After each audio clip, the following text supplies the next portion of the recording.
লোকসান যতই হোক কাজ তো আর ছাড়া যাবে না, যেহেতু এটা মগো বংশগত কাজ।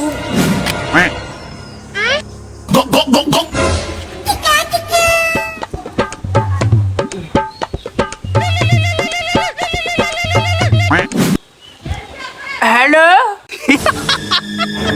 কিডন্যাপার জয়নাল ফাকিং, হ্যাঁ মানে স্পিকিং, তোর বউকে কিডন্যাপ করা হয়েছে। ও ভালো কাজ করছো, কথা দিবি ক।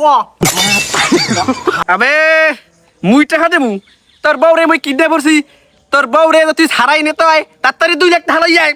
ও তাই এই কথা, তাই তুই প্রথমে আগে ওর বডিটা দেখ, ওরে দেখলি কি তোর 2 লাখ টাকার মাল মনে হয়? তাও ঠিক, সেটার মারা যে জ্বালায় আছি। আচ্ছা তুই একটা কাজ কর, তুই মোর 2 লাখ টাকা দে, আর সে ভালো মাল তোরে মুই 2টাই নে দিই। আরে তুই পাগল নাহি বেটা, এটা তো তোর বউ, তোর বউ। ও বউ হইতে আর পিছে কি মুই ফালতুটা খরচ করবো নি? আবে তোর কাছে কি মুই বেচছি নি আয়? এই তুই কি খালি টাকাটাই চিনলি আয়?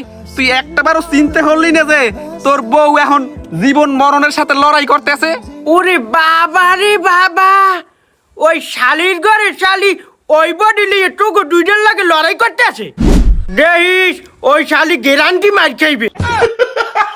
হার ফেলা, তোর কপালে একটা কিল দিয়া তোর জরুর দিলাম। হালার ফেলা, তোর বউ রে, তোর তুই যদি মোরে টাকা না দাও তোর বউর নিঃশ্বাসটা বন্ধ হয়ে যাবে। তুই বোঝো না, তোর বউর নিঃশ্বাসটা আমি বন্ধ ধরে দিলাম। ও আচ্ছা, তা চালু কয়টার সময় করবি?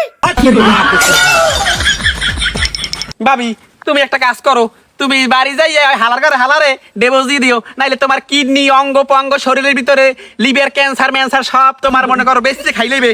শালা দি পিরিস তো দেয়। আচ্ছা ঠিক আছে, তুই ওরে বিয়ে হয়ে গেলা, আরে এই কাজ ছাড়ে দিলাম, গেলাম।